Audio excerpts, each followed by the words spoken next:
uh, you're. I'm gonna be honest with you. I'm just gonna be 100% honest with you. I hope this doesn't happen to you.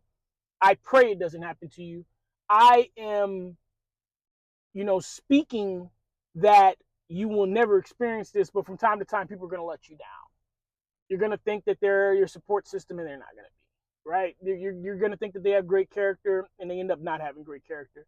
You're gonna think that, oh, that this person was somebody who was gonna teach me, and that shouldn't discourage you from trusting further people, but that should teach you just to vet people properly, to forgive people, to understand that, hey, it's a process, and maybe that person is growing. Maybe that person just needs to a little bit more development, right?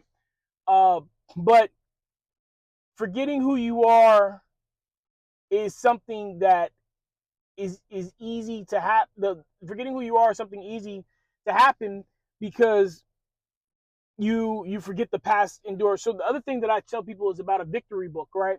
And a happy book. Hey, make a book that shows you all the good stuff that happens, the times you overcame obstacles, when you had a great workout, when you got that promotion at the job, when you thought of an idea and they used it, when just a happy book of, I had a good day today because I got a free ice cream.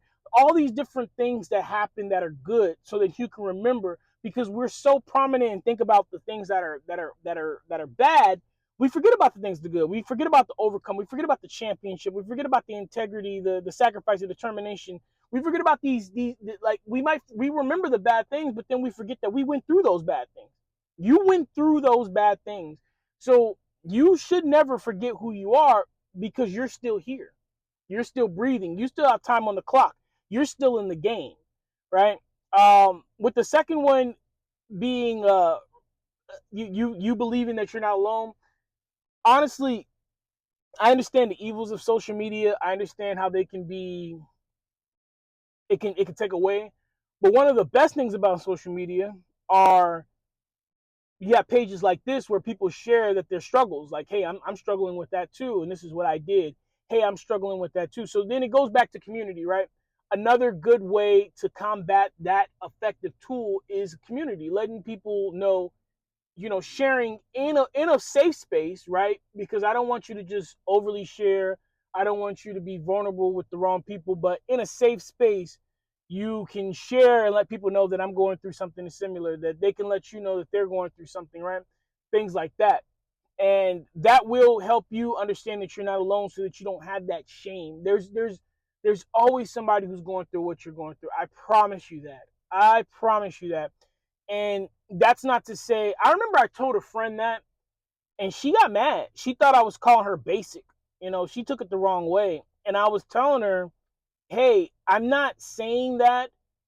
I'm not saying that to call you basic. I'm telling you, everything that you're saying is tracking, because that's what people your age are going through. That's what the people of your demographic are going through. That's what, you're not alone in that, right? This person was taking extreme measures, and in a way, kind of still is.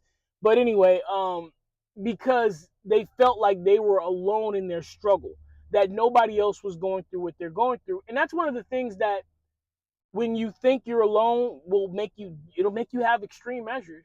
You'll start to think, if I'm the villain, if the universe and God has singled me out to be a failure, then it must be time for villain arc, right? And you're not. I hate to say this because it comes off wrong, and this is what I took from the conversation with her, to be honest with you. I have to be more careful with the way that I explain stuff.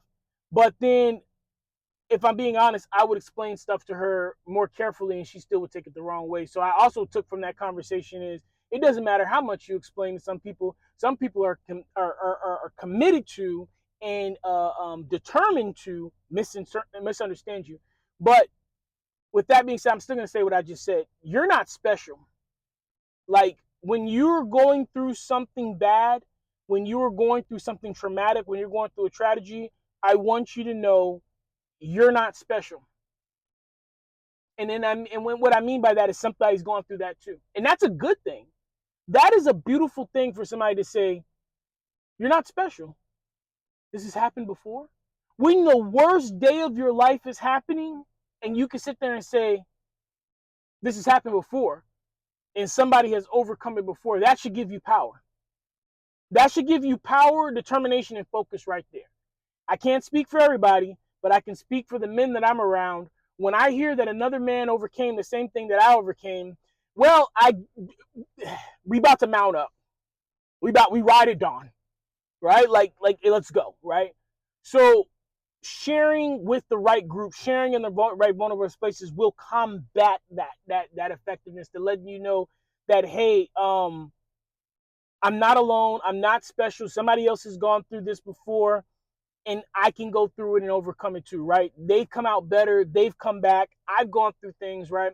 The last of which, of course, is the enemy convincing you that there is no fight, that nothing's going wrong. And we all know that to be true. That's just why this is the third most effective one. But I've seen people, and it's becoming more